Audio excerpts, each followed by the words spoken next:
When it comes to illegal drug smuggling, we know two names all too well: Pablo Escobar and El Chapo. They've both been the subject of countless television series, movies, books, and various other pieces of entertainment. Still, while they both became famous for similar things, they're incredibly different people. We're going to take a look at Pablo Escobar and El Chapo and see how they compare, which one was the best and worst at what they did throughout their high-profile drug trafficking careers. Childhood: Escobar, born 1949. Pablo Emilio Escobar Gaviria was born on December 1st, 1949, in the Antioquia Department, Colombia, in the city of Rio Negro. Escobar's mother was a school teacher, while his father was a cattle farmer. His family was large, as Escobar was one of 7 kids. Overall, his family's financial situation wasn't dire. They managed to not only survive, but live a reasonably comfortable life. Escobar lived in an area with a lot of narcotics, so he began purchasing marijuana for himself to enjoy.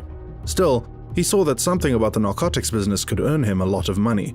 He made an important observation about American tourists, who he realized were embracing cocaine in abundance. Escobar had been engaged in numerous illegal activities. Still, seeing the power of this prevalent white powder in Colombia, he knew there was an opportunity to make money, and a lot of it. So, how does that compare to El Chapo's childhood? Childhood: El Chapo, born 1957.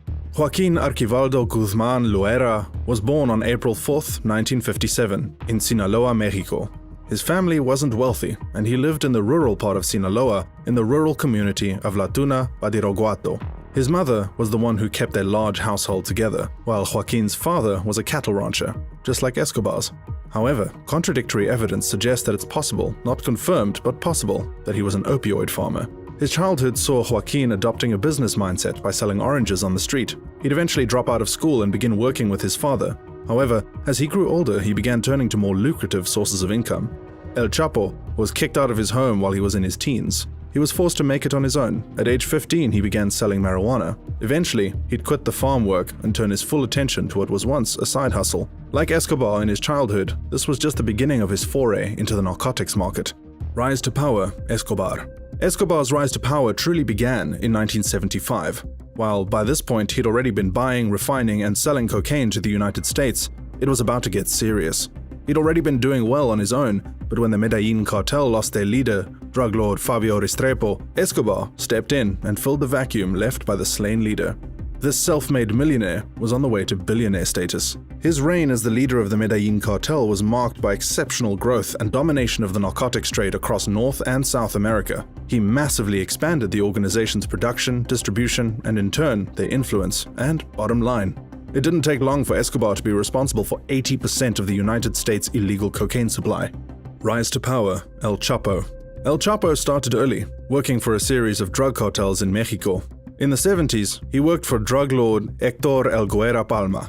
He oversaw the transportation of drugs and their shipments from the Sierra Madre to urban areas near the US-Mexico border. In the 80s, he worked for Mexico's leading crime syndicate, the Guadalajara cartel. They were all spearheaded by Miguel Ángel Félix Gallardo, also known as El Padrino, or the Godfather.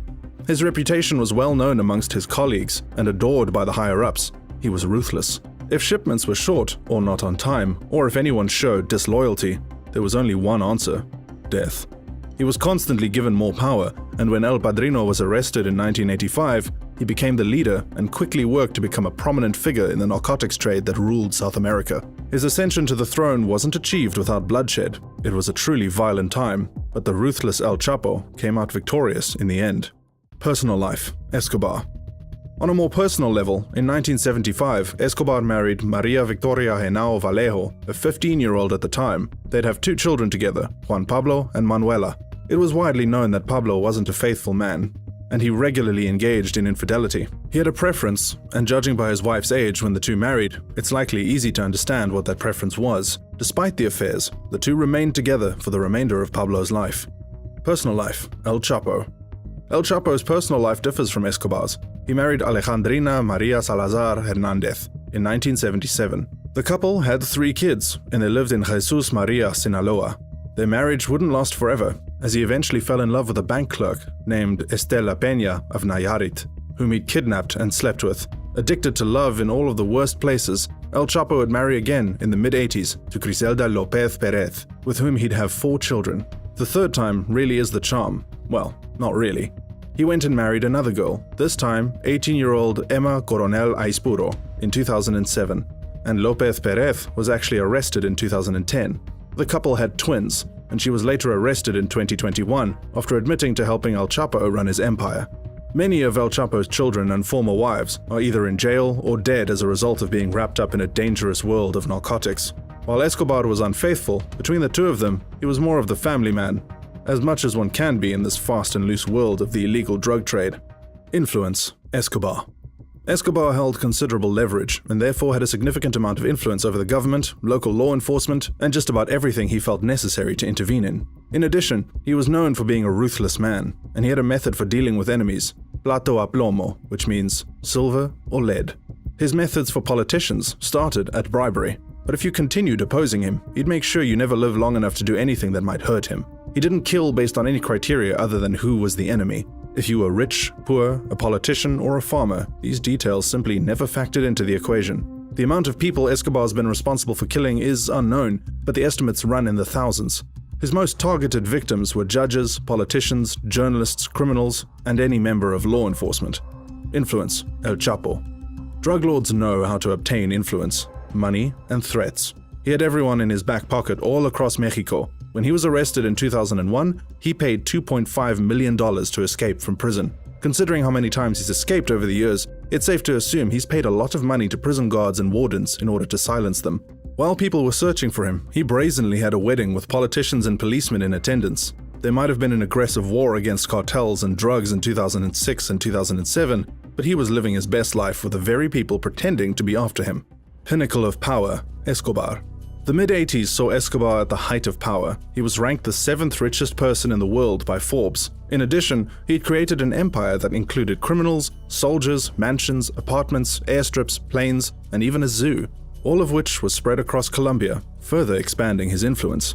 He made sure to focus on the Medellin area, ensuring that the residents of the city felt his presence as a positive thing, not a negative. His cartel spent millions renovating and building schools, parks, stadiums, churches, and homes. He was, to some, a hero, and for others, the world's most wanted criminal. Pinnacle of power. El Chapo. El Chapo was diversifying. He wasn't just selling tons of cocaine, but also meth. He manufactured and sold directly to the market. It was almost like a farm-to-table type of vibe, but more deadly, I guess. His power in the region was only expanding. He had so many people working for him, and his empire was expanding rapidly. He was the new godfather of various cartels across Mexico. They all answered to him. The fall. Escobar. For over a decade, Escobar had been a target of law enforcement agencies in Colombia and various parts of the world, especially the United States.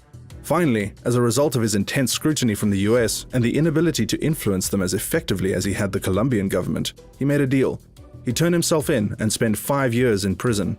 The catch, however, was that he designed the private prison himself and chose its location. Taking advantage of this, Escobar built himself a palace.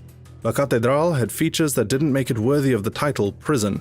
Jacuzzis, endless rooms, a dance floor, a soccer field, and more populated this luxurious prison.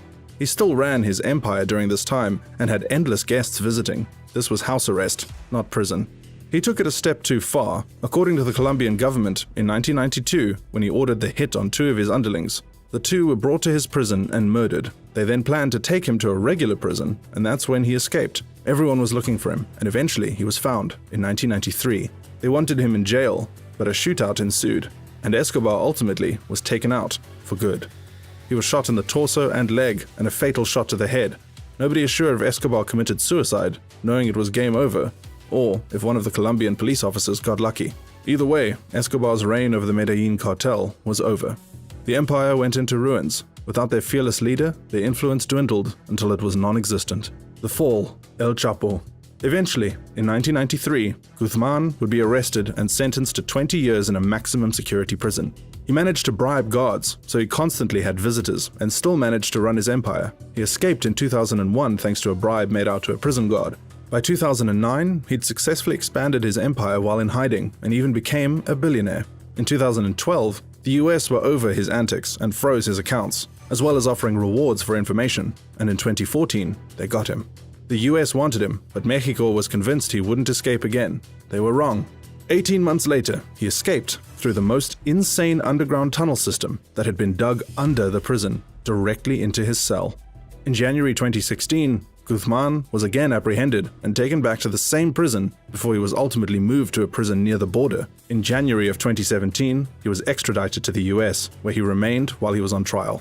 The trial went on for a little over a year and resulted in El Chapo being found guilty and sentenced to life in prison plus 30 years and an order to pay $12.6 billion in restitution. The legacy: Escobar. There's no arguing that Escobar has managed to sustain a pretty impressive influence. He's been the subject of so many movies, series, books, podcasts, merchandise, you name it. While he's viewed as a criminal, he's been almost glamorized to a degree. Now, when people think of Escobar, it's usually not in fear or disgust, but as if they're remembering a legend. The legacy: El Chapo. El Chapo's legacy is different from Escobar's. When El Chapo was sent away to jail for life, the cartel carried on without him. Unlike the Medellin cartel, which took a nosedive, his cartel remained one of the largest narcotics importers. Like Escobar, he's had movies, series, games, and books based on his life and crimes, but definitely not to the same extent. Perhaps El Chapo's crowning achievement is the intricate ways he smuggled drugs across the border, or in some cases, under the border. He had a series of tunnels under the border that were air-conditioned, which sounds insane, but it's very true. Escobar versus El Chapo. They both lost in the end, but Escobar was a winner until he died, while El Chapo languishes in prison, defeated. Much of El Chapo's success is owed to Escobar's death. When Guzmán's Sinaloa cartel began rising through the ranks in 1989 and 1990, it was because of the Medellin cartel's waning influence.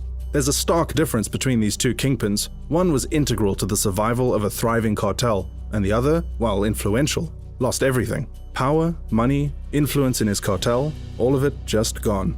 If this was a battle of the kingpins and drug lords, Escobar wins. While Escobar is no longer with us and El Chapo is behind bars, there's no stopping what the world of narcotics is. There may never be another Escobar or El Chapo, but there's always a wannabe looking to be the kingpin.